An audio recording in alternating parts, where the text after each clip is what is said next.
ही दृश्य धन्यवाद. पाहिल्यानंतर एका वेळेला आश्चर्याचा धक्का बसतो आणि दुसरीकडे मनात संतापाची लाट येते की नागरिकांच्या जीवाशी खेळ होईपर्यंत यंत्रणा सुस्त कशा बसू शकतात. ऍब्सोल्युटली खरं आहे. आणि खरं म्हणजे आत्ताच गणपती झालेत, गणपतीत असं काही घडलं असतं तर किती भयंकर मोठा हादसा झाला असता, या कल्पनेने सुद्धा अंगावर काटा येतोय. हो, पण हे दुर्दैव आहे की आमच्या पुणे महापालिकेच्या अधिकाऱ्यांपासून ते आयुक्तांपर्यंत कोणालाही कशाची पडलेली नाहीये. आणि एवढा मोठा खड्डा पडेपर्यंत हे काय करत होते आणि पडल्यानंतर तो तातडीने दुरुस्त का झाला नाही, या सगळ्याचं कुठेतरी अकाउंटेबिलिटी व्हायला पाहिजे. अकाउंटेबिलिटी नसल्यामुळे कोणाला काही फरक पडत नाही.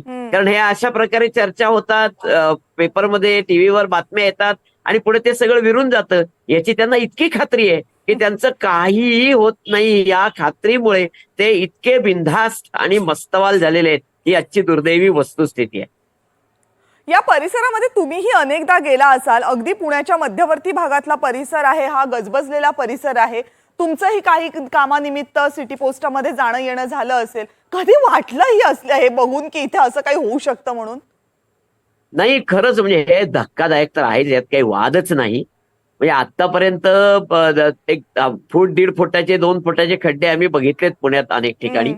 पण हे सगळंच भयंकर आहे. म्हणजे याचा अर्थ तो रस्ता बांधताना किंवा नंतर दुरुस्त करताना काय दर्जाने घाणेरडं काम केलं असेल हे अगदी स्पष्ट होतंय. सर, मी अगदी 2 मिनिटांसाठी तुम्हाला थांबवते. या ट्रकचा जो चालक आहे तो सध्या आमच्या प्रतिनिधींसोबत आहे. तो आपल्याला सांगू शकतो की नेमकं काय झालंय. राहुल, तुमच्याकडे. नाही, काही मिनिटापूर्वी त्यांना इथल्या कर्मचाऱ्यांनी आणि पोलीस अधिकाऱ्यांनी त्यांना आतमध्ये पाठवलं. ऑब्व्हियसली एक मोठा मानसिक धक्का त्या कर्मचाऱ्याला, त्या ड्रायव्हरला बसलेला आहे. तो आतमध्ये गेला, पण काही दृश्य आपण त्याची चित्रित केलेली आहेत आणि त्याच्यात तो दिसतो आहे की त्याला एक प्रकारचा धक्का बसला आहे. येथे त्याला थोड्या वेळापूर्वी तो इथे आल्यानंतर त्याला आतमध्ये पाठवले, कारण त्यांनी माध्यमाला बोलू नये असा काही प्रयत्न आहे का काही मला माहीत नाही. कारण साहजिक आहे त्याला एक धक्का बसलेला आहे. पण त्या धक्का बसल्याबरोबरच मला ही जी दृश्य दिसत आहेत ना कविता, की या लोकांची पण प्रतिक्रिया मला तेवढीच महत्त्वाची वाटते. जी या पोस्ट विभागातली मंडळी आहेत जी इथे बसलेली आहेत. ही जी जुनी बिल्डिंग आहे, 2 मजली बिल्डिंग आहे, 100 लोक. का हो, क्लोज केलं का? हां, काय वाटलं? जोरदार आहे बाहेर. हां, काय झालंय बाहेर? ट्रक खाली गेलाय. हां, ट्रक खाली गेलाय. ट्रक खाली गेलाय. तुम्ही होते का त्यावेळेला? नव्हते ना? किती वर्ष जुनी इमारत आहे? मी आता नवीन आलो इथं. अच्छा, ठीक आहे. 100 वर्ष जुनी इमारत आहे. भाऊ, कविता, यांची मतं का महत्वाची आहे? तर या मंडळींनी हे सगळं बघितलंय, त्यांच्या CCTV मध्ये रेकॉर्ड झालंय. तो ड्रायव्हर आता बोलण्याच्या मनस्थितीत नाही आणि पोलीस कर्मचाऱ्यांनी पण त्यांना आतमध्ये पाठवलंय. त्यांची इच्छा नसावी बहुधा की आणखी या सगळ्याचा पंचनामा त्या ड्रायव्हरकडनं होऊ नये, कारण फ्रॅक्शन ऑफ सेकंदामध्ये तो ड्रायव्हर वाचला थोडक्यामध्ये. अन्यथा त्याचं काय, तुम्ही काय ड्रायव्हरच्या बरोबरचे आहेत का? आहे ना?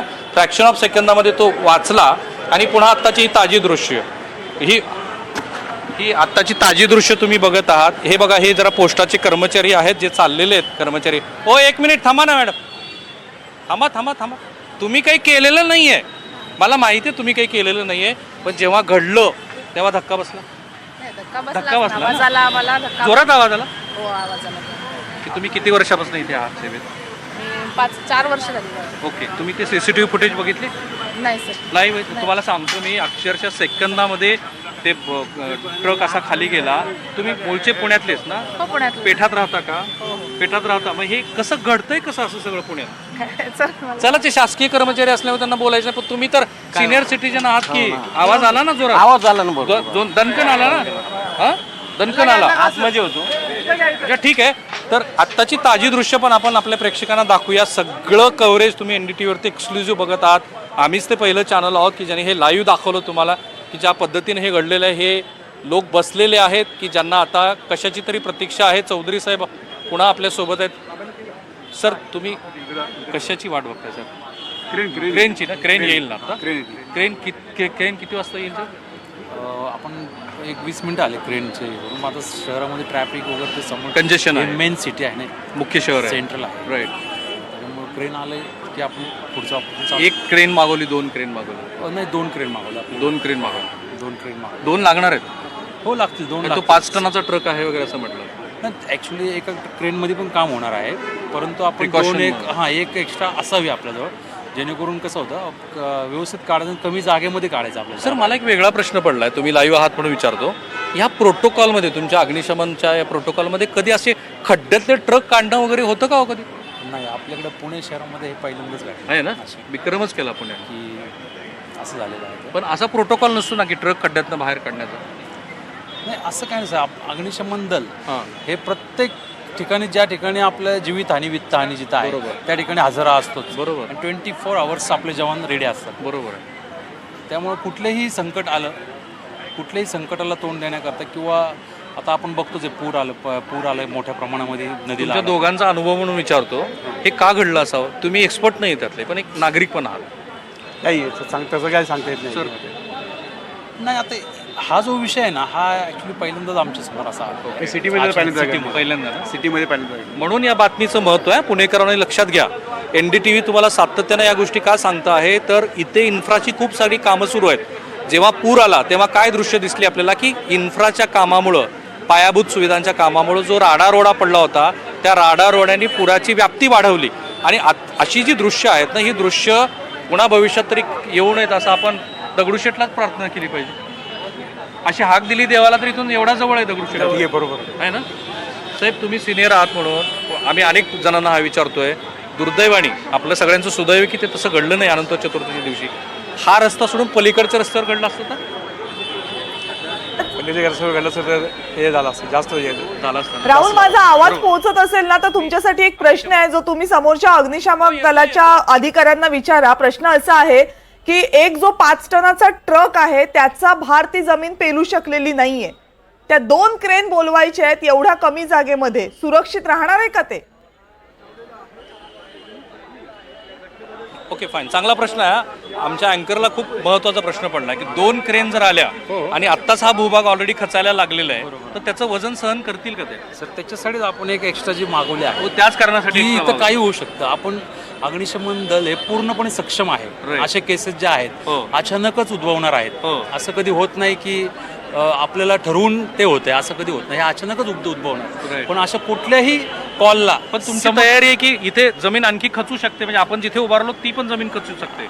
आम्ही ते स्पष्टपणे असं सांगू शकणार नाही की इथं खचेलच. कारण अंतर फार कमी आहे. कॅमेऱ्यात दाखवा, आपण जिथे उभारलो ते अंतर फार कमी आहे. अगदी बरोबर. परंतु आम्ही त्याची तयारी ठेवतो मानसिक. की कुठलेही संकट आलं तर त्याला आपण तोंड देता आलं पाहिजे. Right. आणि त्यासाठी अग्निशमन दल सक्षम आहेच आहे, 100% आहे. आपले पूर्ण जवान, 20 जवानांची टीमच आता किती जणांची टीम आपली इथे लागली आहे? आपली 20 जवानांची टीम आहे. 20 जवान आणि 4 अधिकारी आहेत. Okay, 4 4 officers, officers. 20 जवान. हो. आणि क्रेन 2 क्रेन आहेत, 3 फायर इंजिन आहेत, एक रेस्क्यू व्हॅन आहे आपली. Right. पूर्ण आपला ताफा इथं आहे. ओके. आणि पूर्ण जवान तैनात केलेले आहेत. तुमच्याकडे कॉल 1, 2, 3 म्हणण्याची पद्धत असते, बरोबर? हो. जर सेव्हिरिटी प्रमाणात कॉल देतात तुम्ही, हा कॉल किती नंबरचा आहे? हा ॲक्च्युली रेस्क्यूचा आहे कॉल ओके. आमचा. कारण आम्हाला ज्यावेळेस कॉल आला त्यावेळेस सांगितलं गेलं की असं असं खड्ड्यामध्ये ट्रक खचला गेला आहे. तर त्यानुसार आपण जी जवळची जी आहे कसबा फायर स्टेशन, त्या ठिकाणची जी फायर इंजिन आहे तिला आपण तो कॉल दिला आणि ते अगदी 1-2 मिनिटामध्ये इथे आलेलीच आहे. ती गर्दी जरी असली तरी आपण सायरन लावून येते गाडी. ओके. त्यामुळं जवळच आहे कसबा फायर त्या स्टेशन. चालकाची स्थिती काय आहे? तर त्यावेळेस आपण पाहिलं असता त्या केबिनमधला ड्रायव्हर जो आहे तो बाहेर आला होता ऑलरेडी. तो फ्रॅक्शन ऑफ सेकंदात झाला. तुम्ही सीसीटीव्ही फुटेज बघितले ना ते? हो, पाहिले ना. राहुल, तो आला त्यांना लगेच. विचारा ना CCTV की त्यांनी जर ते जागेची तपासणी केली असेल तर खाली किती फूट खोल आहे हे त्यांना काही जाणवलंय का, की किती फूट खोल अजून असू शकतो, की ट्रक फक्त आत्ता तर रस्त्याला अडकलेला आहे म्हणून तिथे अडकलेला राहिलाय? काय झालंय नेमकं, की अंदाज आलाय का त्यांना? आम्ही आमची जवान इथे आल्यानंतर मी विचारतो. आता आमच्या एडिटोरियल टीमला बरेच प्रश्न पडत आहेत. त्यांचं असं मत आहे की हा ट्रक मुळात खाली किती खोल आहे, 1, हा खड्डा किती खोल पडला असावा, 2, आणि ती जी भूस्तरीय रचना आहे ती काय सांगते? हा जो खड्डा आहे तो ट्रकचा जर का आपण बघितली लांबी रुंदी तर एक 25 ते 30 फूट हा आहे खड्डा खाली. कारण त्याच्यामध्ये 2 टू व्हीलर आहेत खाली.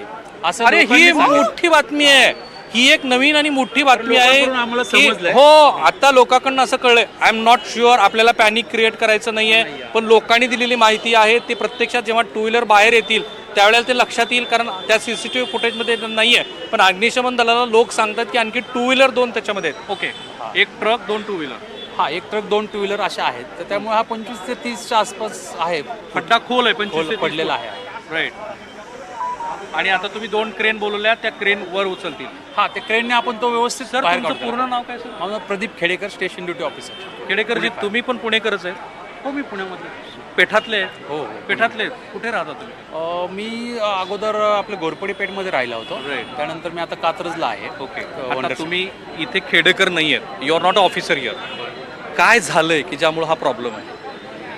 आता प्रथम दर्शनात आता मोठ्या प्रमाणात पाऊस पण होऊन गेलेला आहे. एक पाऊस आपण बघितलं राईट. त्यामुळे जर खालची जर माती जर का खचली असेल तरी पण असं होऊ शकतं. ओके.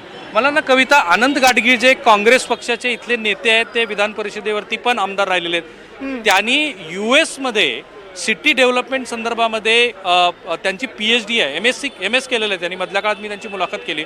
त्यांनी अत्यंत बेसिक प्रश्न पुण्याच्या या इन्फ्रास्ट्रक्चर कामाबद्दल विचारले होते. शक्य असेल तर आपण आनंद गाडगीळ साहेबांना आपल्या लाईव्हवरती घेतलं पाहिजे, बेसिक प्रश्न विचारले पाहिजेत की एक पुणेकर म्हणून सुद्धा यांना जे प्रश्न पडलेत त्या प्रश्नाची उत्तरं एक एक्सपर्ट म्हणून, नॉट अ काँग्रेस पॉलिटिशियन, एक एक्सपर्ट म्हणून आपण आनंद गाडगीळ यांच्याकडे जाणून घेऊ. बोलल्यानंतर ही सूचना गेलेली आहे राहुल. आपण आनंद गाडगीळांशी संपर्क करूयात. पण आता तुम्ही जे आणि त्या सरांनी आपल्याला जी माहिती दिली, खेडेकर सरांनी, की 2 बाईक पडलेल्या आहेत. आता आपण पुन्हा फुल फ्रेम व्हिज्युअल्स दाखवतोय. तो ट्रक पडत असताना त्या बाईक खड्ड्यात जाताना स्पष्ट दिसत आहेत. त्यामुळे ही लोकांनी दिलेली माहिती नाहीये. बाईक गेलेल्या आहेत खड्ड्यात. आणखीन एक त्यातली सुदैवाची बाब अरे, ही म्हणावी मोठी लागेल. बातमी NDTV ला ब्रेक होते आहे की 2 टू व्हीलर्स या खड्ड्यामध्ये आहेत. त्या 2 बरोबर आहे सर तुमची माहिती. तुम्ही आणि perfect माहिती त्याहूनही दिली, एक कारण महत्वाची CCTV बातमी footage मध्ये ती दिसतं याच आहे की व्हिज्युअल्स फक्त मधनं राहुल truck आपल्याला नाही, दिसते. त्याच्यामध्ये- जेव्हा दुसरी 2 व्हीलर याच्यामध्ये पडली आहे ना, त्यावेळेस बाजूला एक बाई आपली बाईक काढत होत्या आणि अगदी दैव बलवत्तर म्हणून त्या बाई आणि त्यांची बाईक हे दोन्ही वाचलेले आहे. ती बाईक अक्षरशः गदागदा हल्ली आहे, पण ती पडली नाही त्यांच्या सुदैवानं. आणि जीवितहानी कुठली झालेली नाहीये. हे फक्त आणि फक्त पुणेकरांचं नशीब म्हणावं लागेल या घटनेमध्ये Rahul. Correct. I agree with you. आणि पुणेकरांना पहिल्यांदा, महाराष्ट्राला पहिल्यांदा ही बातमी कुणी लक्षात आणून दिली तर श्री खेडेकर यांनी लक्षात आणून दिली की तिथे फक्त हा ट्रकच नाही पडलेला, तर 2 टू व्हीलर पण आहेत. आणि आपण जेव्हा ते CCTV फुटेज चेक केलं तेव्हा आता लक्षात येत आहे की आता सर त्या 2 व्हीलरचं काय होणार? नाही, आता हे तर आपण सांगू शकणार नाही की नक्की काय होणार त्याचं. कारण आपल्याला माहिती परिस्थिती काय आहे, आपल्या डोळ्यासमोरच आहे. ऑलरेडी जेवढा ट्रक आहे साईजने तेवढाच खड्डा आहे तो. त्यामुळे त्याला काढण्याकरता क्रेनचाच वापर आपण करू शकतो. जर आपण हे प्रतिबंधित क्षेत्र आहे तेवढं सोडून पलीकडच्या बाजूला फक्त त्या 2 व्हीलर दिसत आहेत का, आपण एकदा बघू. सर आम्हाला थोडंसं पलीकडे जाऊ द्या. बसमे सर. बरं, ठीक आहे. पाणी आहे. पाणी किती असावं सर? आता दिसतंय आपल्याला, बघा ना सर, एक 4 फूट खालीच पाणी लागलेलं आहे. 4 फूट आहे ना? या इकडे पलीकडे. पण हे पाणी आलं कुठं? ते खचायला आलेले, तुम्ही इकडूनच घ्या ना. बरं, ठीक आहे. त्यांचा सल्ला मी ऐकला. कविता, आपण पण प्रोटोकॉल पाळू. येस, जे आणि या यंत्रणेला मदत करण्याची सावधगिरीचा गोष्ट उपाय, आहे. कारण ती हे पाणी जमीन किती जर असावं? खचलेली असेल तर आणखीन धोका होऊ शकतो. कॅमेऱ्यामध्ये एक 4 ते 5 फुटावरती पाणी दिसतं. 4 ते 5 फूट. हे पाणी कुठून आलं सर? आता हे सांगता नाही ना सर. आता आपल्याला ते पूर्ण पाहिल्याशिवाय, जोपर्यंत आता ट्रक निघत नाही त्यानंतर आपल्याला कळलं आतमध्ये काय पाईपलाईन आहे किंवा काय आहे. कारण वरतून तर काही निदर्शनात येत नाहीये. ओके. मी पुन्हा वारंवार तुम्हाला विचारतो की तुमच्या अग्निशमनच्या या गोष्टीमध्ये असा तर प्रोटोकॉल कुठे नसेल की खड्ड्यात पडलेला 2 व्हीलर आणि ट्रक बाहेर काढायचं? सर इकडे बघा. प्रोटोकॉल नाही म्हणता येणार, परंतु आमचं ज्या ठिकाणी जीवितहानी होते, ज्या ठिकाणी आर्थिक हानी आहे, ज्या ठिकाणी त्या ठिकाणी आम्ही पोहोचतो 100%. आणि ते वाचवणं हे आमचं काम आहे, कर्तव्य आहे अग्निशमन दलाचं. बरोबर. आणि त्याच्यासाठी पुणे अग्निशमन दल हे सक्षम आहे, असं खड्ड्यातले 100% साहित्य सक्षम आहे. काढण्यासाठी सुद्धा. हा, खड्ड्यातलं हो, आम्ही साहित्य. आता बघा ना, आम्ही सगळे जेवण लावलेले आहेत, रस्सी वगैरे सगळे बांधून ठेवली रेडीमध्ये. ट्रेन आली की आम्ही पुढची क्रिया करणार आहे त्याची, ओके. रेस्क्यूची पूर्ण. आणि त्याला ती ट्रेन आता निघालेली, ती पण ट्रॅफिक मध्ये अडकली आहे. हा, क्रेनचं सर अपडेट आहे. क्रेन निघालेली व्हेकल डेपो इथून. राहुल, तुम्ही राहाच आपल्यासोबत. मात्र आता या संदर्भात जेवढे प्रश्न उपस्थित होतात ते प्रश्न आपल्याला विचारले पाहिजेत. पुण्यामधल्या लोकप्रतिनिधींना हे प्रश्न विचारणं खूप स्वाभाविक आहे. जगदीश मुळीक, पुणे भाजपचे नेते, आता आपल्यासोबत आहेत. तासाभरापूर्वी जेव्हा या घटनेची पहिली दृश्य समोर आली तेव्हाही आम्ही त्यांच्याशी संवाद साधला होता. सर, आपलं खूप खूप स्वागत आहे पुन्हा एकदा NDTV मराठीमध्ये.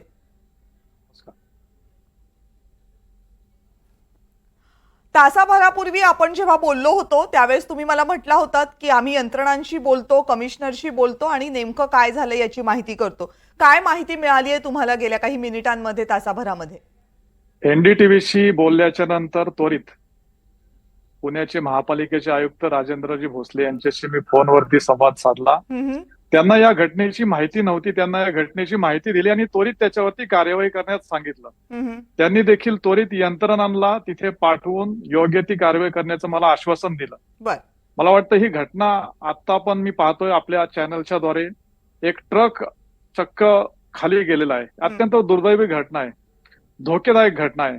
सुदैवाने ह्याच्यात जीवितहानी झाल्याचं उघडकीस अजून आलेलं नाही, काही तसं चित्र पाहायला भेटत नाहीये.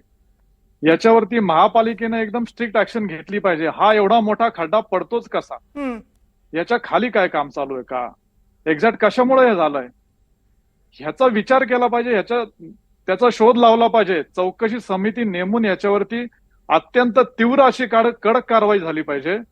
कारण ह्याच्यामध्ये हा एका ठिकाणी असा अपघात झालाय, अजून कुठे होऊ शकतो का ते पण तपासलं पाहिजे. आता सगळे पुणेकर या घटनेच्या नंतर चिंतेत आहेत की एक्झॅक्ट कशामुळे झालंय, कुठे होऊ शकतं.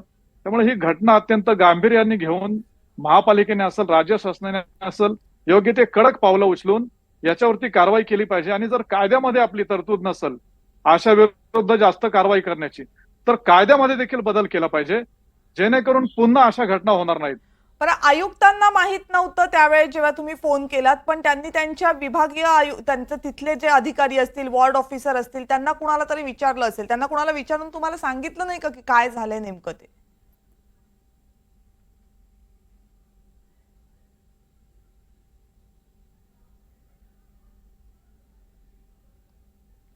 माझा आवाज पोहोचतोय मुळीक सर तुमच्यापर्यंत? आवाज येत नाही मला.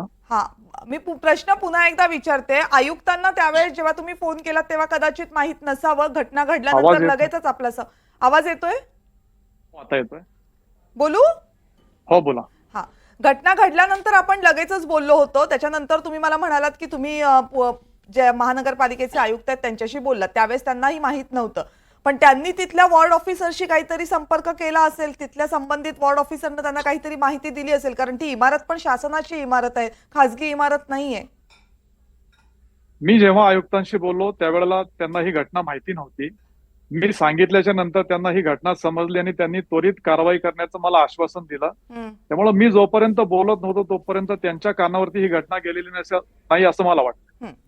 बरं, आता प्रश्न असा आहे की ठीक आहे, आयुक्तांना माहित नव्हतं, त्यांनी कदाचित माहित करून घेतलं असेल नसेल, आणि आता पुणेकर जे आता जो परिसर आपण पाहतोय, आम्ही मॅपमध्ये पण तो परिसर दाखवला, अगदी मध्यवर्ती आहे पुण्यातला परिसर, जुन्या पुण्यामधला हा सगळा परिसर आहे, प्रचंड दाट लोकवस्ती आजूबाजूला आहे, त्यामुळे साहजिक लोकांच्या मनामध्ये प्रचंड भीती आहे. आता जे कोणी चुकीचे असतील त्यांच्यावर कारवाई होईल, नंतर त्यांच्यावर केसेस दाखल होतील, हे सगळं होत राहील. आत्ता लोकांच्या मनामध्ये जी भीती आहे त्या भीतीला काय उत्तर आहे? आपण अत्यंत योग्य बोलताय की अशी घटना झाल्याच्या नंतर तिथे राहणाऱ्या आजूबाजूच्या शेजाऱ्यांना वाटतं की ही घटना आपल्या घराच्या शेजारी झालीये, आपल्या परिसरात झालीये, कदाचित आपल्या शेजारी पण घडू शकते का, असे प्रश्न मनामध्ये येतात. पण मला वाटतंय महापालिकेने काय कारणामुळे हा खड्डा असा झालाय, ज्याच्यात एवढा मोठा ट्रक घुसतोय, याचा शोध त्वरित लावला पाहिजे. महापालिका आयुक्तांना माझी विनंती राहील की तिथे जाऊन आपण स्वतः व्हिजिट केली पाहिजे. मी पण तिथं व्हिजिट करेल. आणि अशा पद्धतीनं जर लोक घाबरणार असतील तर त्यांना आपण जी काय क्लिअरिटी सांगितलं पाहिजे की हे कशामुळे झालंय, कुठे होण्याची शक्यता आहे का इतर ठिकाणी, जेणेकरून लोकांमध्ये घबराट पसरू नये, लोकांमध्ये भीतीचं वातावरण असता कामा नये. खरं तर असं झाल्याच्या नंतर भीती वाटणं लोकांना स्वाभाविकच आहे आजूबाजूच्या लोकांना, कारण एवढा मोठा खड्डा पडल्याच्या नंतर आजूबाजूच्या बिल्डिंग असतील त्यांना पण धोका होऊ शकतो का, असं लोकांच्या मनामध्ये हाच प्रश्न मगापासून उपस्थित केला जातोय. आहे. खालून मेट्रोची लाईन जाते. रवींद्र, तुम्ही आपल्यासोबतच राहा, कारण रवींद्र धंगेकर पुण्यातले आमदार आता आपल्यासोबत आहेत.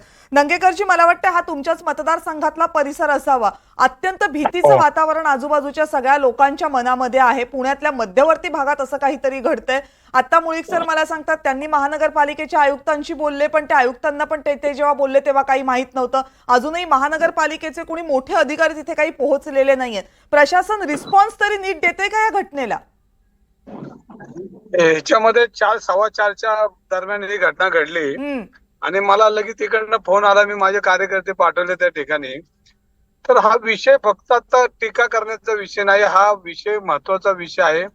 हा लक्ष्मी रोड आहे, हा वाहता रोड आहे आणि याच्यामध्ये मेट्रोची जी अंडरग्राऊंड लाईन गेलेली आहे याची तज्ञांकडून तपासणी करून भविष्यामध्ये हा धोका प्रचंड मोठा होऊ शकतो.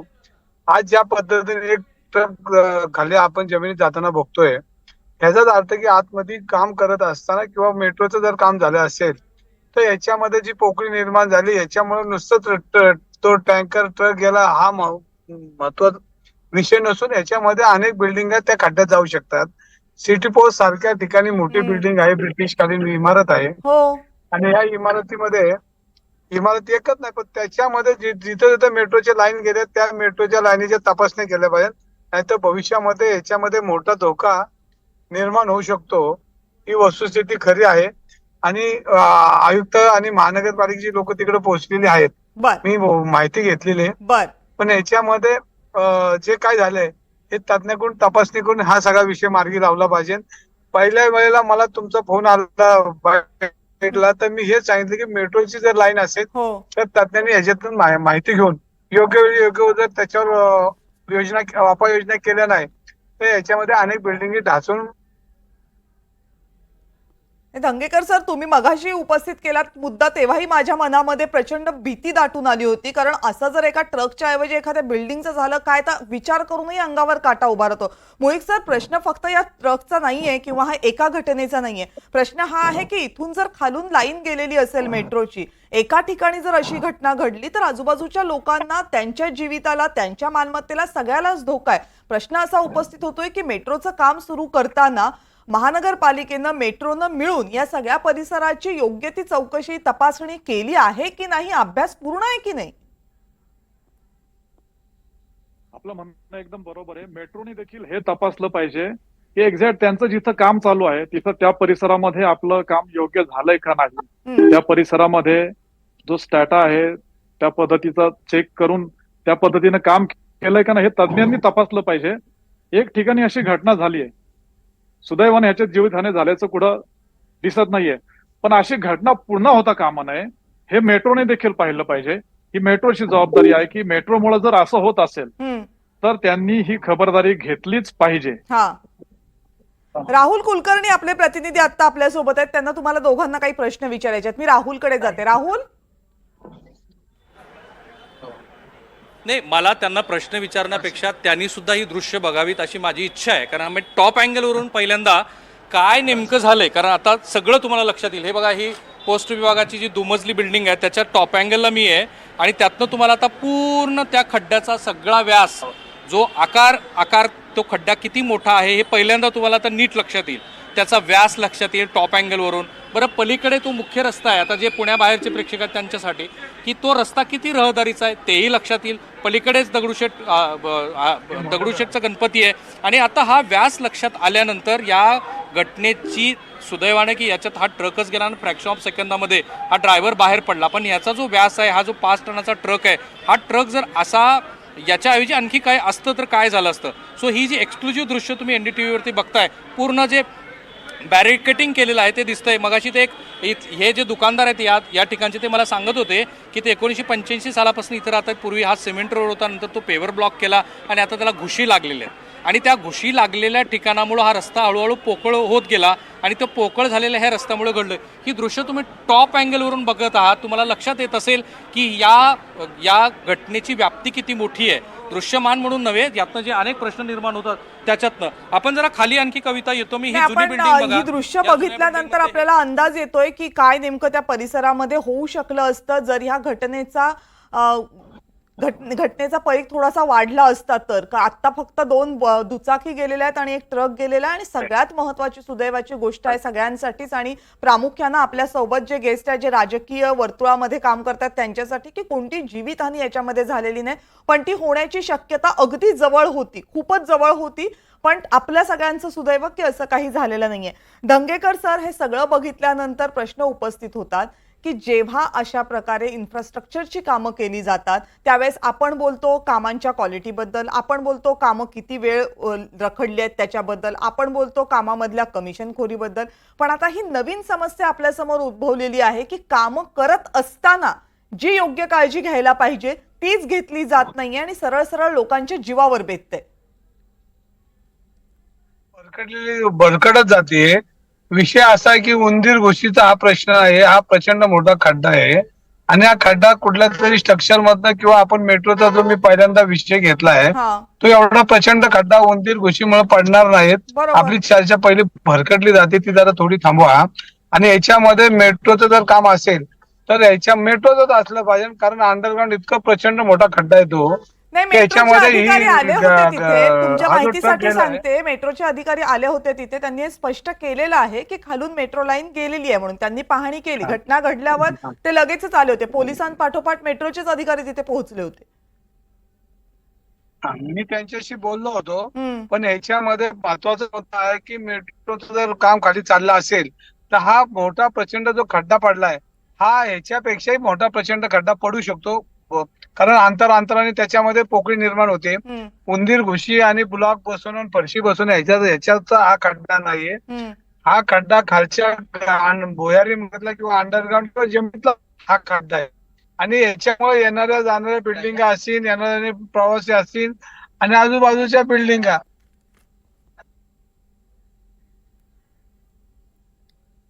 मार्गाचं मेट्रोचं तर हा आपल्यासोबत मला वाटतं थोडासा आवाज आपल्याला येत नाहीये धंगेकरांचा. धंगेकर आहेत आपल्यासोबत, मुळीक सुद्धा आहेत आणि संजय शिरोडकर स्थापत्य क्षेत्रामधले तज्ज्ञ आहेत आता आपल्यासोबत. त्यांच्याशी आपण त्यांनाही प्रश्न विचारूयात. संजय शिरोडकरजी, सगळ्यात महत्वाचा प्रश्न म्हणजे अशा प्रकारे जेव्हा इतका मोठा खड्डा पडतो ज्याच्यामध्ये एक अख्खा 15-20 फुटांचा ट्रक उभा जाऊन अडकतो, त्यावेळेस शक्यता काय काय असतात, काय शक्यता असू शकतात या एवढा मोठा खड्डा पडण्याच्या? आता मलाही थोड्या वेळापूर्वीच कळलं आणि जे काही माझी कमेंट असेल हे फक्त तुमच्या मी जे व्हिज्युअल्स आहेत त्याच्यावरूनच मी करू शकतो. बरं. कारण वस्तुस्थिती अजूनही कोणाला माहित नाही, कारण इन्स्पेक्शन आणि चौकशी होणं गरजेचं आहे. पण हे सगळं बघत असताना खड्डा पडतो याचा अर्थ हा जेव्हा प्रोजेक्ट होता, आता खालून मेट्रो लाईन गेली, आता हे बरंच सगळं कळतंय. तर तो सर्वात फिजिबिलिटी रिपोर्ट असतो तो कोणी बनवला, तो ओके. नीट चेक केला नाही का? एक हा. दुसरी महत्वाची गोष्ट, जी वर्षानुवर्षे structural audit, safety audit, electrical audit, हे जे वेगवेगळे ऑडिट जे आहेत ते दर कालांतराने काही 3 महिन्यांनी, काही 6 महिन्यांनी, काही वर्षभराने करणं गरजेचं असतं प्रत्येक इन्फ्रास्ट्रक्चरमध्ये. मग ते बिल्डिंग असो का, पूल असो का, रोड असो का, काही असो, हे अजिबात होत नाही किंवा फक्त कागदावर होतात, त्याचा हा परिणाम आहे. आणि हा सरळ भ्रष्टाचार आहे, इन्फ्रास्ट्रक्चर फेल्युअर आहे, सिस्टीम फेल्युअर आहे, हे सरळ दिसतंय. आणि रस्त्याच्या बाबतीमध्ये जर बघाल, हे जग जाहीर आहे, इंचामध्ये भ्रष्टाचार होतो.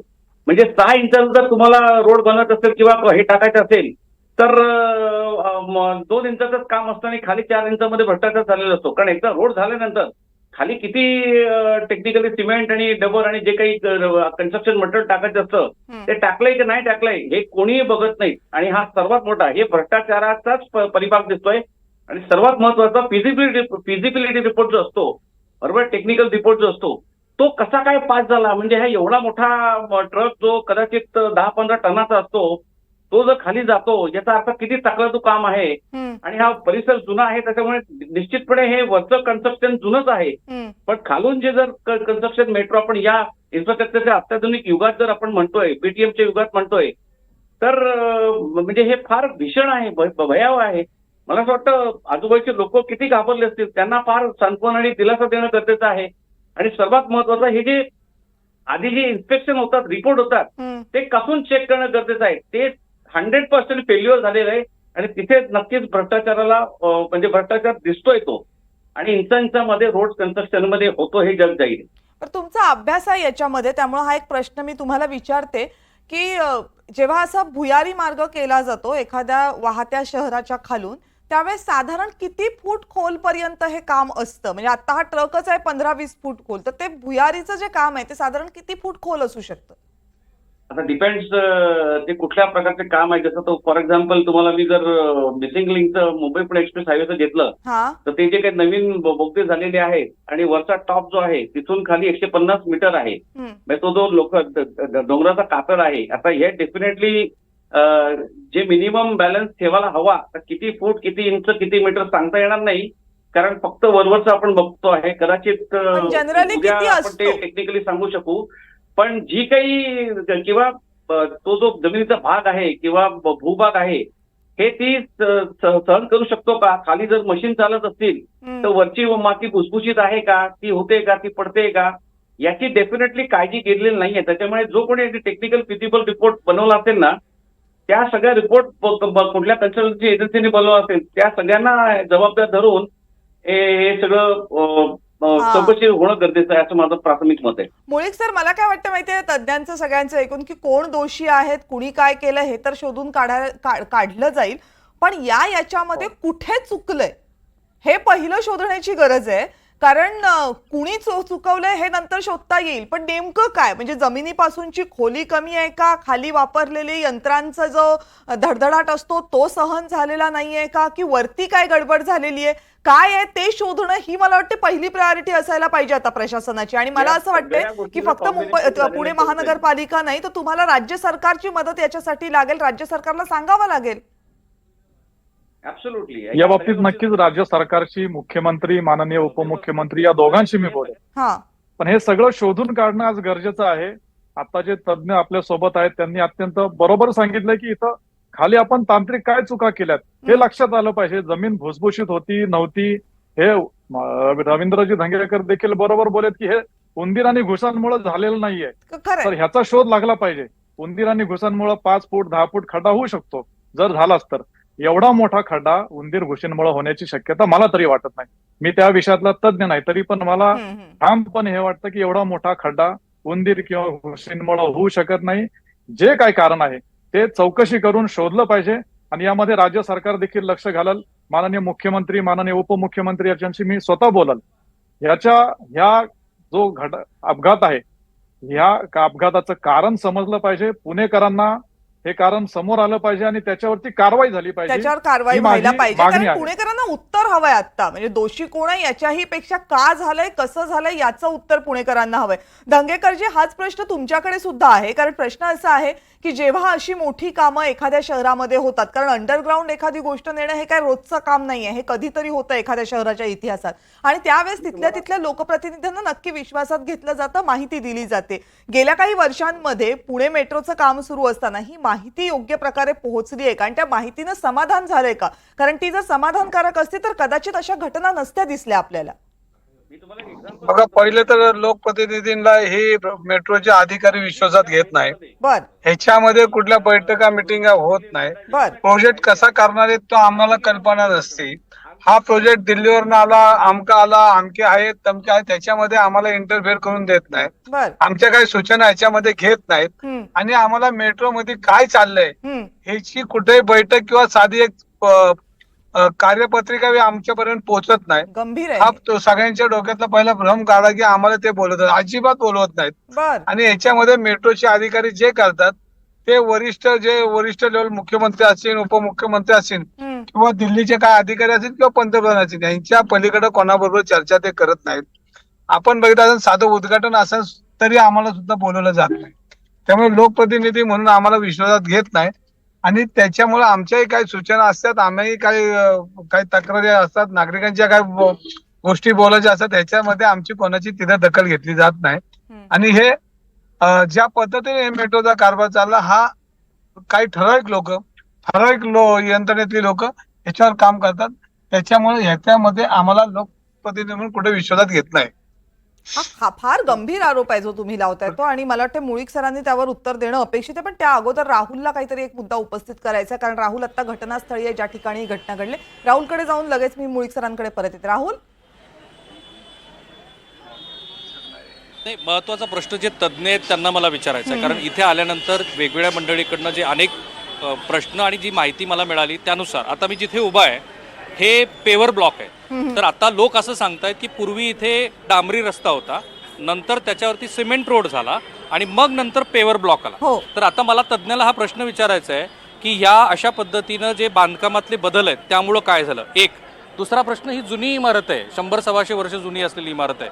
ज्या वेळेला एखादा इन्फ्रा प्रोजेक्ट आपण करतो त्यावेळेला की त्याच्यामध्ये तुम्हाला वेगवेगळ्या पद्धतीच्या असेसमेंट करावं लागतं. मला वेगळा आवाज येतोय माझ्या कानामध्ये, पण तिथे आता हा जो व्यासाचा एवढा मोठा खड्डा पडलाय त्या खड्ड्यामध्ये त्या व्यासाचा जर आकार आपण बघितला तर त्याच्यात तुम्हाला असं जाणवतं का की याच्यातनं जे लोक सांगतायत की अलीकडच्या काळामध्ये खूप सारा पाऊस पडला ते एक कारण असावं, हे जे रस्ते आहेत वेगळे ते एक कारण असावं, आजूबाजूचे लोक असं म्हणतात की उंदीर आणि घुशीचं प्रमाण अधिक होतं त्यामुळं ते भुसभुशीत झालं आणि इथे होणारी जी वाहतूक आहे ती सुद्धा एक्स्ट्रीम होती, म्हणजे 500 लोक वगैरे येत होते, बऱ्याच गाड्या येत होत्या. तर मला जरा तांत्रिक त्यांच्याकडनं माहिती हवी आहे, कारण एका अर्थाने NDT-वरती हा प्रायमा फेसी आपण ज्याला म्हणू हा केलेला पंचनामाच असणार आहे. तांत्रिक दृष्टीनं काय सांगता येईल? मॅडम अगेन प्रायमा फेसिस मी तुम्हाला सांगतोय, एक तर ते कन्स्ट्रक्शन जुनं आहे, 100 वर्षापूर्वीचं आहे, त्याच्यामुळे तिथे रेग्युलर मेंटेनन्स किंवा ऑडिट होत होतं का ते माहित नाही, आपल्याला बघायला लागेल ते. अगेन प्रायमा फेसिस मी तुम्हाला सांगतोय, एक तर ते कन्स्ट्रक्शन जुनं आहे, 100 वर्षापूर्वीचं आहे, त्याच्यामुळे तिथे रेग्युलर मेंटेनन्स किंवा ऑडिट होत होतं का ते माहित नाही, आपल्याला बघायला लागेल ते.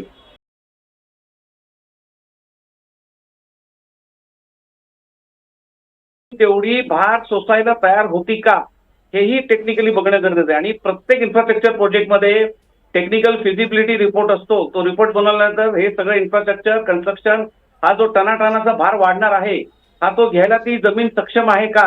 आता घुशींनी केली का आणि हे केलं का ते त्याला काय अर्थ नाहीये, ते घुशींनी एवढं मोठं खंडार नाही पडत, लक्षात घ्या. डेफिनेटली खाल्लं काहीतरी जे काही टेक्निकल काम चालू असेल मेट्रोचं, त्याच्या ज्या मोठमोठ्या मशिनरी असतील किंवा त्याचे ते ग्राइंडर किंवा भुयार करणारे जे मोठमोठ्या मशिनरी असतील त्यामुळे हे सगळं झालंय का. जी काही अगेन जो साऊंड येतो ना, साऊंड डेसिबल वाढल्यानंतर ती जमीन थरथरते, भूकंप येतो, त्या टाईप मध्ये मग ते कन्स्ट्रक्शननी त्याची ताकद होती का हे काही कदाचित बघितलेलं गेलेलं नाहीये. त्याच्यामुळे फिजिबिलिटी रिपोर्ट बघणं आणि ते कन्स्ट्रक्शन व्हायच्या आधी ही सगळी परिस्थिती त्याला योग्य होती का, फिजिबिलिटी रिपोर्ट बघणं आणि ते कन्स्ट्रक्शन व्हायच्या आधी ही सगळी परिस्थिती त्याला योग्य होती का हे बघणं गरजेचं होतं. मी तुम्हाला एक एक्झाम्पल शेअर करतो. सेम अगदी यमुना एक्सप्रेस हायवेवर गेल्याच महिन्यामध्ये अख्खा 15 ते 17 टनाचा मोठा ट्रेलर वाहतुकीचा हा चालत असताना एक्सप्रेस यमुना एक्सप्रेस जिथे भरमसाठ टोल घेतला जातो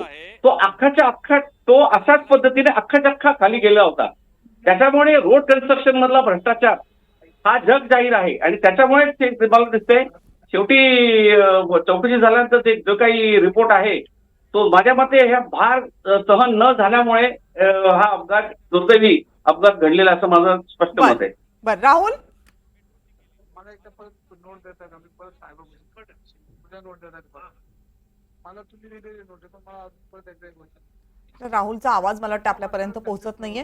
मी मगाचा जो मुद्दा आपला राहिला होता तो घेऊन जगदीश मुळीक यांच्याकडे जाते. जगदीश मुळीक सर, मगाचा जो मुद्दा कसब्याचे आमदार रवींद्र धंगेकरांनी मांडला तो खूप महत्वाचा मुद्दा होता की इतकं मोठं काम होतं जे शहराला जोडणाऱ्या एका प्रचंड मोठ्या इन्फ्रास्ट्रक्चरचं काम होतं आणि तिथल्या लोकप्रतिनिधींना विश्वासात घेतलं जात नाही. आता कामाच्या बाबतीमध्ये विश्वासात घेतलं जात नाही हा आरोप एक वेळा आपण मान्य करू, पण शहराच्या खालून बोगदे तयार केले जातात त्यावेळेस कुठला अभ्यास झालेला आहे, पर्यावरणाच्या दृष्टीनं काय विचार केलेला याची माहिती तर त्या शहराला, तिथल्या लोकप्रतिनिधीला, तिथल्या अभ्यासकांना मिळणं गरजेचं आहे. ती जर मिळत नाहीये असा आरोप थेट आमदारांकडनं होत असेल तर ही बाब फार गंभीर आहे. पुण्यामध्ये मेट्रोचा विस्तार झाला पाहिजे. पहिले काही टप्पे पूर्ण झालेत, अजून शिवाजीनगरचे हिंजवडीचा काम चालू आहे. मेट्रोचं काम रामवाडीपासून वाघोलीपर्यंत झालं पाहिजे, खराडीपर्यंत झालं पाहिजे, आळंदी रोडला झालं पाहिजे, अशी आमची नागरिकांची लोकप्रतिनिधीची मागणी असते. ही मागणी विचारात घेऊन मेट्रोचा सगळ्या शहरात सगळ्या बाजूला विस्तार झाला पाहिजे. पण हे काम करत असताना लोकप्रतिनिधींना मेट्रो कॉर्पोरेशनने सांगितलं पाहिजे, प्रेझेंटेशन केलं पाहिजे की मेट्रो कशी होणार आहे, भुयारी मार्गातनं कुठून जाणार आहे. याच्या बाबतीत मला वाटतं लोकप्रतिनिधींची थोडासा समन्वय करण्यासाठी मेट्रोने देखील कमिटी नियुक्त करणं किंवा मेट्रो कॉर्पोरेशनचे संचालक जे आहेत त्यांनी आधीमध्ये प्रेझेंटेशन किंवा लोकप्रतिनिधींच्या सूचना मागून त्यांच्याशी चर्चा करणं गरजेचं आहे. कारण लोकप्रतिनिधी हे शेवटी लोकांच्या तर्फे बोलत असतात. लोकांचं म्हणणं जे आहे ते लोकांचे प्रतिनिधी म्हणून ते मेट्रो कॉर्पोरेशनच्या मनावर घालतील. एकूणच मेट्रोचं काम इतर ठिकाणी चांगलं झालंय, पण आजची जी घटना आहे ती मेट्रोमुळे झाली असेल तर ती अत्यंत दुर्दैव आहे. आणि मेट्रोमुळे जर ती झाली असेल तर त्यांनी त्याची जबाबदारी घेऊन योग्य ती कारवाई, कठोर कारवाई देखील केली आपण काही पाहिजे. म्हणू शकत नाही कारण आपल्याकडे त्या संदर्भातली काही अधिकृत माहिती उपलब्ध नाहीये. मात्र प्रश्न या निमित्तानं उपस्थित नक्की होतात. राहुलला काही मुद्दा मांडायचा, आपण राहुलकडे जाऊयात. राहुल, मगाशीचा माझा पुन्हा तज्ज्ञासाठीच प्रश्न आहे, कारण मगाशी माझा फोन कटल्यामुळे तो प्रश्न नीट त्यांना कळला नाही. हे बघा, ही मेट्रोची मार्किंग आहे. ही मेट्रोची मार्किंग आहे आणि एक्झॅक्ट सेंट्रलला हा खड्डा पडलेला आहे. माझा प्रश्न फार तांत्रिक आहे आणि तो महाराष्ट्राने जाणून घेणं गरजेचं आहे. जेव्हा इन्फ्राची कामं होतात त्यावेळेला ज्या ठिकाणी काम करायचं आहे त्याचं ऑडिट होतं, स्ट्रक्चरल ऑडिट होतं. आता ही 100-125 वर्ष जुनी बिल्डिंग आहे, त्याचं पण स्ट्रक्चरल ऑडिट होतं. मला तज्ज्ञांना हा प्रश्न विचारायचा आहे की जेव्हा अशी पायाभूत सुविधाची कामं होतात त्यावेळेला, आता हा ट्रक महानगरपालिकेचा आहे, 5 टन वजनाचा आहे, तर हा ट्रक हा या परिसरामध्ये आणू नये असं महानगरपालिकेला संबंधित यंत्रणेनं या केसमध्ये मेट्रोनी कळवणं गरजेचं होतं का? आणि दुसरा प्रश्न की या मेट्रोच्या कामाच्या आजूबाजूला जेवढ्या ओल्ड बिल्डिंग किंवा घरं, राहती घरं आहेत लोकांची किंवा कमर्शियल आस्थापना असतील, त्यांना सुद्धा काही स्पेसिफिक गाईडलाईन्स, कल्पना देणं, कळवणं गरजेचं होतं का? आणि जर ते तसं झालं नसेल तर आपण याला हा एक प्रकारचा फौजदारी निग्लिजन्स आहे असं म्हणू शकतो का? मी कायद्याच्या दृष्टीने विचारतो. शिरोडकर सर. बेसिकली राहुलजी म्हणले ते अगदी बरोबर आहे की सर्वात पहिला मुद्दा की आपल्याकडे रेग्युलर जे ऑडिट्स म्हणतात, स्ट्रक्चरल असेल किंवा सिव्हिल असेल, इलेक्ट्रिकल असेल, फायर असेल, सेफ्टी असेल, बऱ्याच यंत्रणा जे यांच्या रेग्युलरली 3-6 महिने, वर्ष 2 वर्षांनी साध्या तुमच्या सोसायटीला कंपल्सरी असतं. हे सगळं कागदावर होत असतं आणि ही 100 वर्षाची बिल्डिंग असेल आणि जर खाली त्याचं काम होत असेल तर आजूबाजूला कळवणं गरजेचं आहे. अगेन हे सगळे सेफ्टी ऑडिटचं कुठेतरी फेल्युअर आहे. माझं तर म्हणणं आहे तर मेट्रोच्या कामामुळे झालं असेल ना तर हे इंजिनिअरिंग ब्लंडर झालेलं आहे, लक्षात घ्या. Engineering blunder. बाकी मग जे काही फौजदारी गुन्हे किंवा कायदे जे लागू शकतात ती चौकशी समितीच्या माध्यमातून होईलच. आणि आता कॉग्निझन्स घेणं गरजेचं आहे. मला एकच मुद्दा मांडायचा आहे की हे फक्त निमित्त मात्र झालेलं आहे. पुण्यामध्ये जे काही सगळं हे बघतो ना आपण इतर कामं आहेत त्याचा सगळ्याचा परिपाक किंवा हा पुण्याच्या सिटीवर पडलेला असं माझं मत आहे. त्यांना मुद्दा पूर्ण करू दे. हा शिरोडकर सर, तुमचा मुद्दा पूर्ण करा. राहुलजी काहीतरी बोलत आहे. हा तुमचा मुद्दा पूर्ण करा, मी जाते त्यांच्याकडे.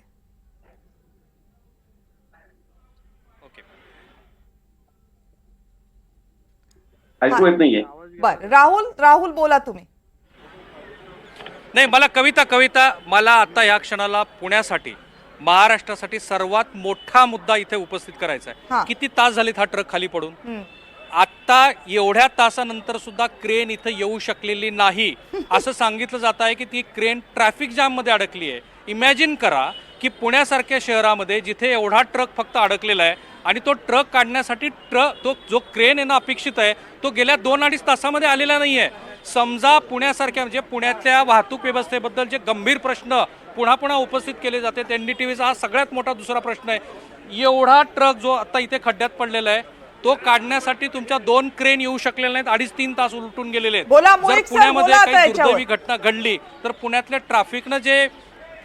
ट्रॅफिकनं जे अत्यंत गंभीर प्रश्न निर्माण केलेले आपण विचारूयात राहुल. हा प्रश्न मुळीकजींना विचारूयात. मुळीकजी बोला आता याच्यावर. 2 तास होऊन गेलेले आहेत, तर क्रेन पोहोचू शकत नाहीये तिथपर्यंत. मी आयुक्तांना बोलून जवळपास 1.5 तास झाला असेल, त्यानंतर देखील 1.5 तासात इथं क्रेन पोहोचली नसेल तर ते अत्यंत गंभीर आहे.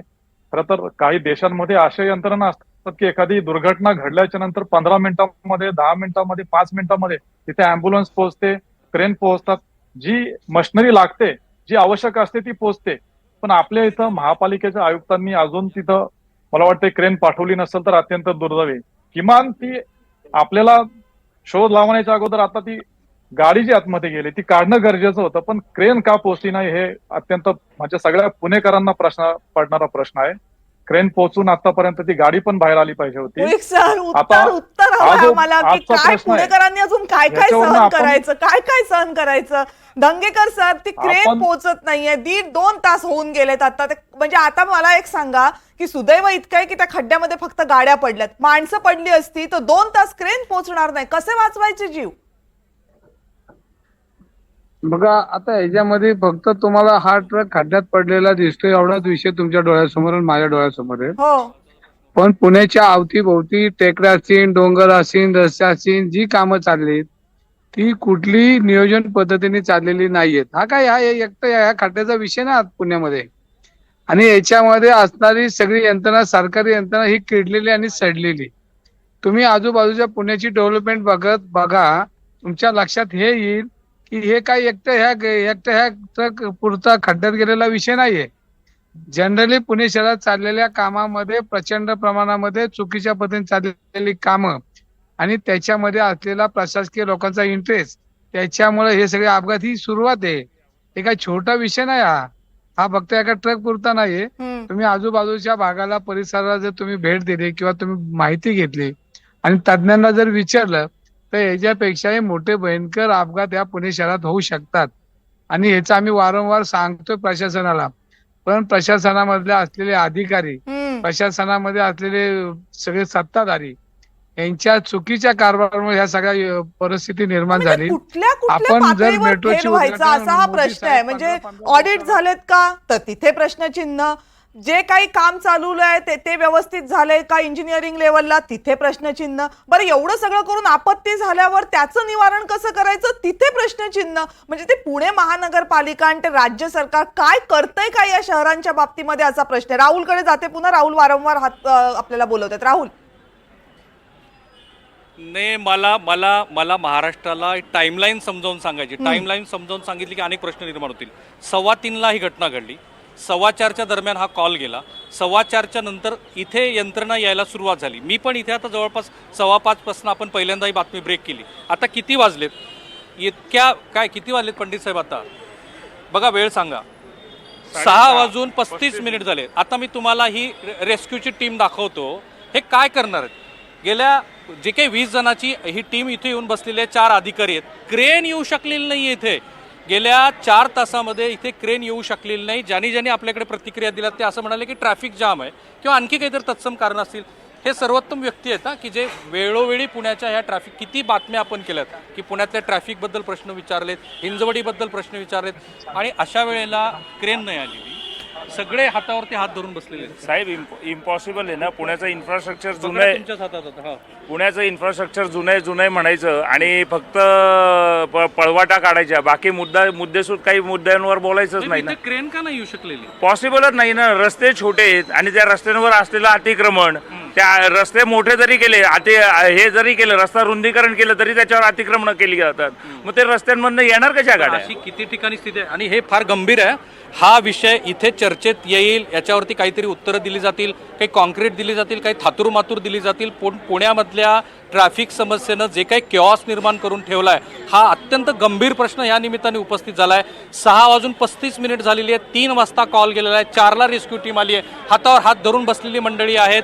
सगळीकडे लोक येत आहेत, बघून जात आहेत. पोलीस आलेले आहेत, त्यांचे जे वरिष्ठ अधिकारी आहेत ते आलेले आहेत. कुणी इथे जबाबदार व्यक्ती असेल तर मला त्यांना विचारायला आवडेल किंवा तुमची क्रेन कुठे आहे?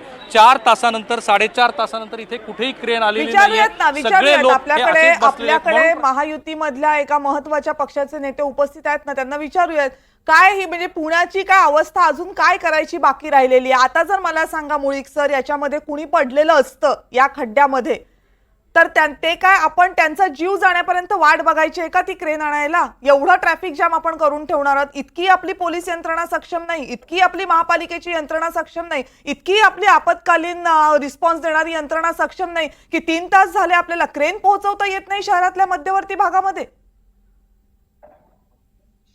क्रेन लवकरच पोहोचली पाहिजे होती. क्रेन पोहोचून आतापर्यंत ती गाडी पण बाहेर आली पाहिजे होती. हे का पोहोचलेलं नाही हा प्रश्न आपण आयुक्तांना विचारूया. आयुक्तांना पुन्हा लावा की तुम्ही मगाशी बोललात त्यांच्याशी, करून टाका, आताच फोन करून टाका. आपण लाईव्ह चर्चेतच याचा निकाल लावून टाकू. करा आता फोन तुम्ही आयुक्तांना, आपण विचारूच या. 3 तासांनंतर तर आयुक्तांनी उत्तर दिलंच पाहिजे याचं आपल्याला. लावा फोन तुम्ही, टाका स्पीकरवर, ऐकूयात आपण आयुक्त काय उत्तर देतात ते. माझ्या फोनवरनं फोन आता बाईट चालू आहे, त्यामुळे नंबर आयुक्तांचा ह्याच्यामध्ये आहे. का वाचवताय तुम्ही यांना? माझ्या फोनवरनं मी कॅमेरा ऑन केलेला आहे. आयुक्त धंगेकर जी दुसरा फोन असेल की मुळीक सर, तुम्ही काय एकच फोन वापरता का? दुसरा घेतलाय. हो, दुसरा फोन, एकच फोन वापरतो मी. हा दुसरा फोन घेतला. आयुक्तांचा नंबर द्या माऊली. राजेंद्र भोसले, लावा त्यांना फोन.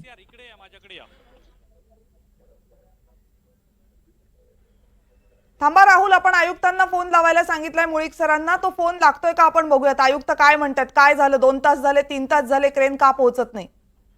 आमचे माजी नगरसेवक ज्ञानेश्वर शिंदे सोबत आहेत. त्यांच्या फोनवरनं आयुक्तांना फोन लावायला सांगितलंय. आता आपण बोलाय त्यांच्यासोबत. संपूर्ण महाराष्ट्र तुमच्याकडे आता लक्ष ठेवून आहे. काय आयुक्त उत्तर देत आहेत आपल्याला पुण्यातल्या या सगळ्या दुर्घटनेबद्दल?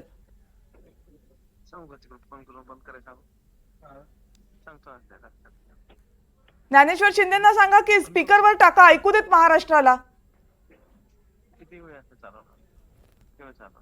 काय झालं?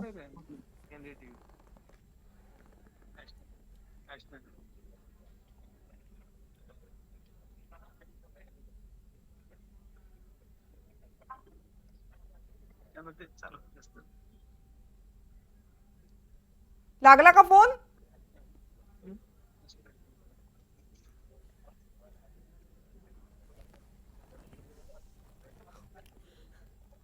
मुळीक साहेब, काय होतो का संपर्क? काय झालं? परत लावा. काय उत्तर येत नाहीये. माजी नगरसेवकांच्या फोनवरनं फोन लावतायत, पण महानगरपालिकेचे आयुक्त बहुधा फोन उचलत नाहीत. मुळीक सर, काही बोलाल का? त्यांना बिझी लागतोय फोन. ज्ञानेश्वर शिंदे फोन लावतात.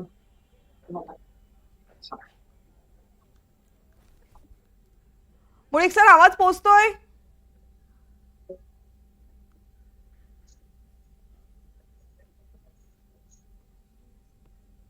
फोन हातात घेतलेला दिसतोय.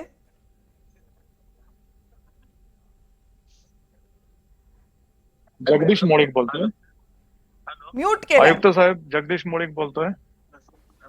मुळीक सर, तुमचा फोन म्यूट आहे, तो अनम्यूट करा प्लीज. आम्हाला ऐकू देत काय म्हणतात आयुक्त. चुकीचं आहे. मी आता साईटवर पोहोचतोय तिथं पोस्टाच्या ह्याच्यामध्ये जे आहेत ना तिथल्या आतल्या त्या ड्रेनेज मधला तो रस्ता एक रस्त्यामधला नाही ते. हा ठीक आहे, बरोबर आहे, रस्त्यामधलं नाहीये, थोडंसं आतमधलं आहे. पण तिथं एनडीटीव्ही वाल्यांचा आणि तिथल्या लोकांचा प्रश्न आहे की तिथं आपली क्रेन नाही पोहोचली. तुम्ही तिथं व्हिजिट करताय, आता पोहोचताय, ठीक आहे, चांगलं आहे. जगदीश मुळीक पुण्यामधल्या भाजपचे नेते आहेत, आता आपल्यासोबत त्यांना ही चर्चा क्रेन करतील. पोहोचली नाही असं त्यांचं म्हणणं आहे. 3-4 तास होऊन देखील. तर ते या घटनेची माहिती घेतो. जेव्हा या मी आता तिथं जातोय, सांगतो क्रेनला. ठीक आहे, ठीक आहे. तुम्हाला किती वेळ लागेल पोहोचायला अंदाजे? आयुक्तांचं म्हणणं आहे आयुक्त 5-10 मिनिटात तिथं पोहोचतात आहे आणि क्रेनला पुन्हा एकदा सांगतात असं त्यांचं म्हणणं आलंय. तर आयुक्त पोहोचतील तिथं साईट व्हिजिट करण्यासाठी. घटनास्थळावर आहेत की क्रेन पोहोचू शकलेल्या नाहीयेत. अग्निशमन दलाचे अधिकारी सांगतात 2 क्रेन बोलवलेले आहेत. पोलिसांकडनं माहिती मिळते क्रेन ट्रॅफिक मध्ये अडकलेले आहेत. पुणेकरांनी सहन करायचं म्हणून अजून किती सहन करायचं. आता आम्ही जगदीश मुळीक यांना सांगितले की तुम्हीच बोलला. जगदीश मुळीक, जे झालं का बोलणं? माझं आत्ता बोलणं झालं, तुमच्या समोर बोलणं झालं. आयुक्त तिथे पोहोचतात, ते बोलले लगेच 5-10 मिनिटांमध्ये आणि क्रेनला परत एकदा फोन करतात असं त्यांचं म्हणणं आहे. क्रेन पोहोचवण्यासाठी देखील ते पुन्हा प्रयत्न करतात असं त्यांनी मला सांगितलंय फोनवरती.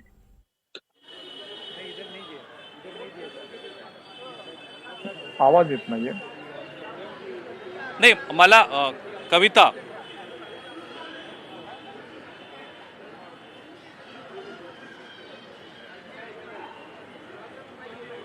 नाही, मला साधा प्रश्न विचारायचा आहे आणि ही जी टाइम लाईन आहे ती एकदा पुन्हा ऑथॉरिटीकडनं आपण समजून घेऊ. श्री कमलेश चौधरी साहेब आहेत. कॉल सर किती वाजता आला?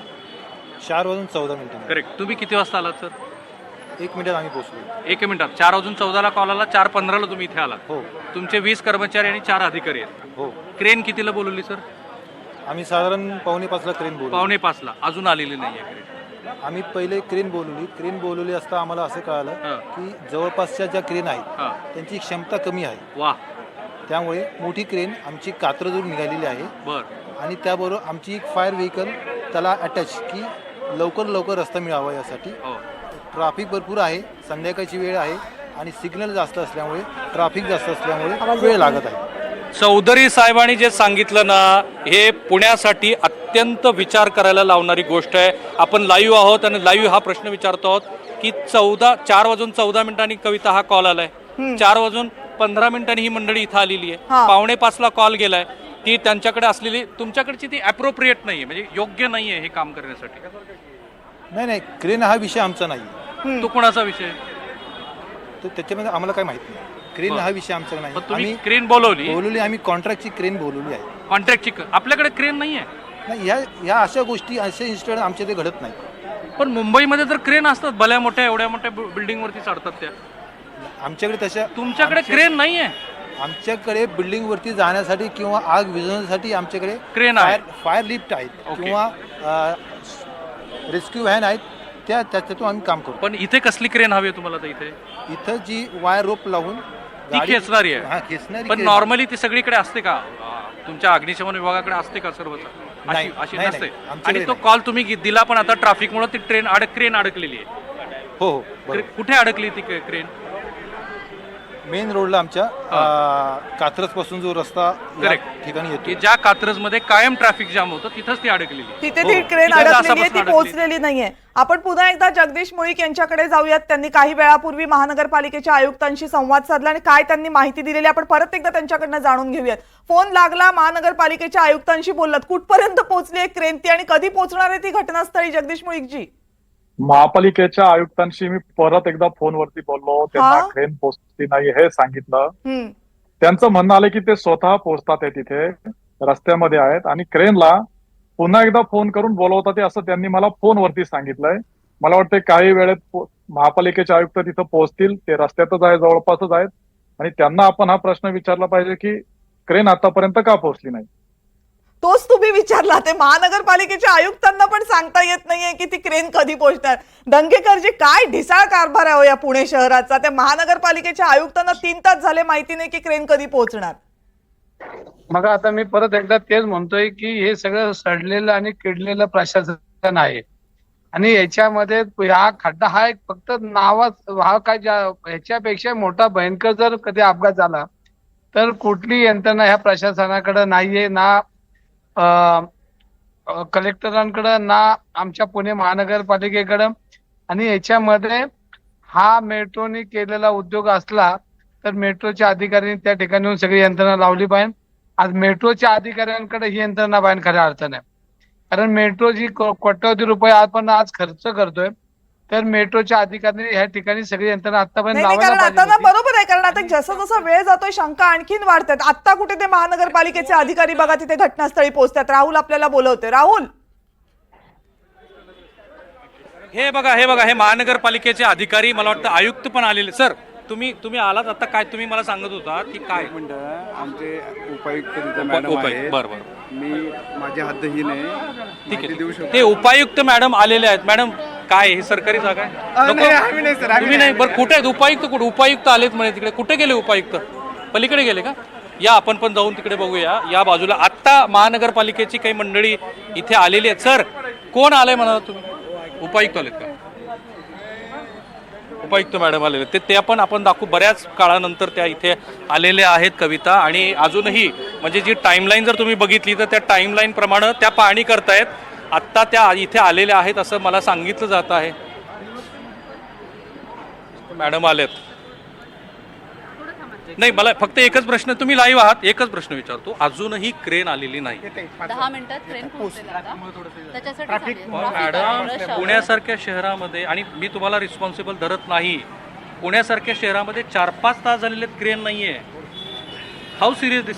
जसं रिपोर्टिंग झालेलं आहे आपण क्रेनची अरेंजमेंट करतोय आणि आता ट्रॅफिक आहे आणि बाकीच्या गोष्टी आपण तुम्हाला बोलू. पण ही जागा गव्हर्नमेंटची आहे, ही मेट्रोमुळे झालंय असं काय मॅडम आता काही काय? आता याच्याबद्दल डिटेल काही बोलता येणार नाही. पहिले अगोदर ती गाडी बाहेर काढण्याचं आपलं काम आहे, पहिले त्याच्यावर फोकस करू आणि त्याच्यानंतर इथे मेट्रोचं काम सुरू आहे, हे तर खरं आहे. आता ह्याच्यावर मी काही भाष्य करू शकत. क्रेन केव्हा येईल मॅडम? एक 10-15 मिनिटं. 10-15 मिनिट. पण मला असं सांगितलं गेलं की कात्रज मध्ये अडकली क्रेन. नाही, क्रेन आली आहे. कुठपर्यंत आली आहे सर? हे पण महानगरपालिका स्वारगेटच्या पुढे निघालेली आहे. माझा फोन झालाय आता. बरं, ती कुठून येते सर क्रेन?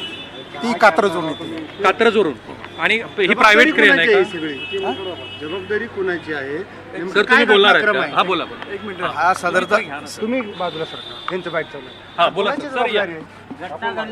ठीक आहे. तर हे महानगरपालिकेचे कर्मचारी आहेत, अधिकारी आहेत, त्यांनी आपल्याला बरीच माहिती दिली. मॅडम, आय एम सॉरी, तुम्हाला मी ऑफेंड करत नाहीये, तुम्ही लाईव्ह आहात आणि मी असं म्हणत नाही की तुम्ही जबाबदार आहात, तुम्ही महापालिकेच्या उपायुक्त आहात. पहिला कॉल तुम्हाला केव्हा आलेला? हां, म्हणजे मी 6:15च्या दरम्यान मला कॉल आला असेल. शूटिंग आला ॲक्च्युली, त्याचा काय म्हणता येईल, CCTV फुटेज आलं. मग तेव्हा आम्ही लगेच वॉर्ड ऑफिसला कॉल केला. हे सेंट्रल गव्हर्नमेंटचं पोस्ट ऑफिसची जागा आहे. त्यांना जसं रिपोर्टिंग केलं तसं आम्ही क्रेनची आणि बाकीची व्यवस्था करण्यासाठी पहिले ती स्टेप घेतली की पहिले गाडी काढणं गरजेचं आहे आणि ड्रायव्हर पहिले सेफ आहे का तो चौकशी केली. ट्रॅफिकचा पिरियड आहे, थोडंसं वेळ लागतोय, तर 15 मिनिटामध्ये येईल आता क्रेन. पण ही मालमत्ता हा रस्ता महापालिकेकडे आहे का central government? Central government internal premises आहे. त्यामुळे तो पोस्ट त्यांचा ऑफिस. प्रेम आहे. ओके. तर इथे मेट्रोची कामं सुरू आहेत का हे पर्टिक्युलर? आता मी त्याच्यावर काहीच भाषा नाही करू शकत. करणार नाही. पण आता ही क्रेन 15 मिनिटात येणार आहे. हा तुमचा कॉल गेल्यानंतर झालंय, तुम्ही स्वतः इनिशिएट केल्यानंतर झालं? लगेच आमच्या कॉन्ट्रॅक्टरला सांगितलं की आम्हाला आम्ही क्रेन ते available अरेंज करून दोन्ही महापालिकेचे अधिकारी आपल्यासोबत बोलत आहेत. तुम्ही मग ती अरेंज केली आणि आता ती येते आहे. राईट. प्रायमा फेसी तुमचं मत काय ते सीसीटीव्ही फुटेज बघितल्यानंतर? कारण हा जो परिसर आहे तो हेवी ट्रॅफिकचा नाही तर अनइक्वल सेटलमेंट ह्या लँडचे झालेले.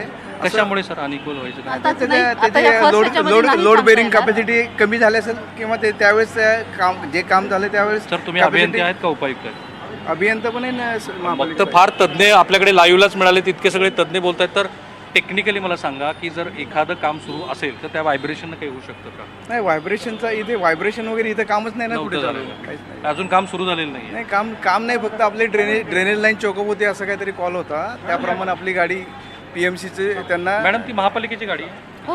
ही कशासाठी? जेटिंग मशीन जी असते ती तुमचं ड्रेनेज लाईन जे ते चोकअप होतं ते क्लिनिंग करण्यासाठी आपण जेटिंग मशीनचा वापर करतो आणि रिक्वेस्टवर ती गाडी पाठवली जाते. Right. त्यांनी रिक्वेस्ट केली. येस. तर हे अशा पद्धतीनं आपण बघत आहोत की महापालिकेचे अधिकारी सुद्धा आपल्याशी बोलत आहेत आणि दृश्य तशीच आहेत. कविता, जर आपण लाईव्ह असो तर आत्ता ही मंडळी इथं पोहोचलेली आहे. ही गाडी तशीच उभा आहे आणि आपल्याला दिसतं आहे की अजूनही क्रेन न पोहोचल्यामुळं जैसे थे स्थिती आहे. बरं मध्ये त्या ड्रायव्हरचा बिचाऱ्याचा टॉवेल पण तसाच आहे, त्याचे कपडेही तसेच आहेत. त्याची जी काय अवस्था आहे ती महाराष्ट्रानं बघितली आणि आता ती दृश्य आपण बघितल्यानंतर अजूनही महापालिकेचे आयुक्त पोहोचलेले नाही आहेत. काही अंतर ठेवून सगळ्यांना आता बाहेर ऑब्व्हियसली, कारण हा रस्ता कधीही खचू शकतो. पण हे महापालिकेचे जे अधिकारी आणि कर्मचारी आहेत ते आता सांगतात की काही मिनिटापूर्वी त्यांना कॉल गेला. म्हणजे मला पण याच्यामध्ये इतका विरोधाभास दिसतोय की आत्ता महापालिका म्हणते की 6:15 आणि आम्ही कॉल दिला. हे अग्निशमनची मंडळी असं म्हणतात की आम्ही 4:15 कळवलं.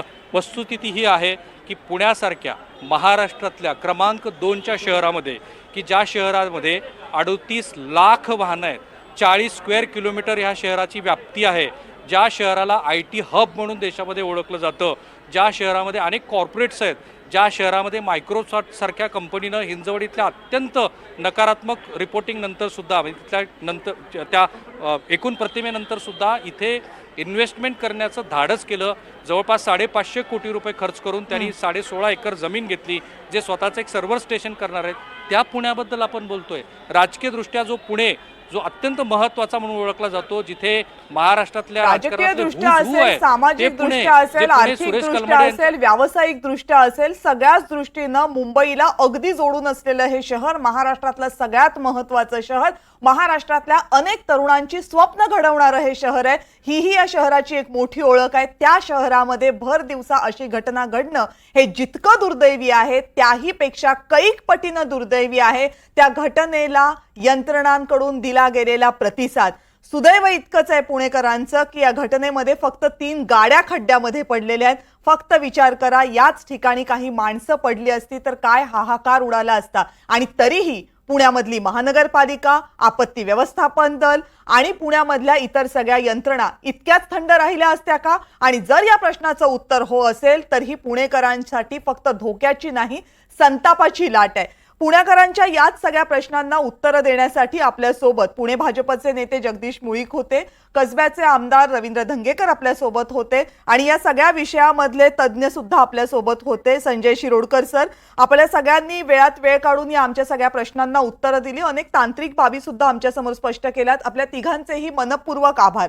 राहुल, तुम्ही राहाच आपल्यासोबत, तुम्हाला सोडत नाही आहोत, कारण जोपर्यंत क्रेन येत नाही, जोपर्यंत हा ट्रक बाहेर येत नाही, तोपर्यंत आपण या घटनेची बित्तम बातमी आपल्या प्रेक्षकांपर्यंत पोहोचवत राहणार आहोत. आता एक छोटासा ब्रेक घेऊन लगेच परत येतोय याच बुलेटिनमध्ये. पाहत रहा NDTV मराठी.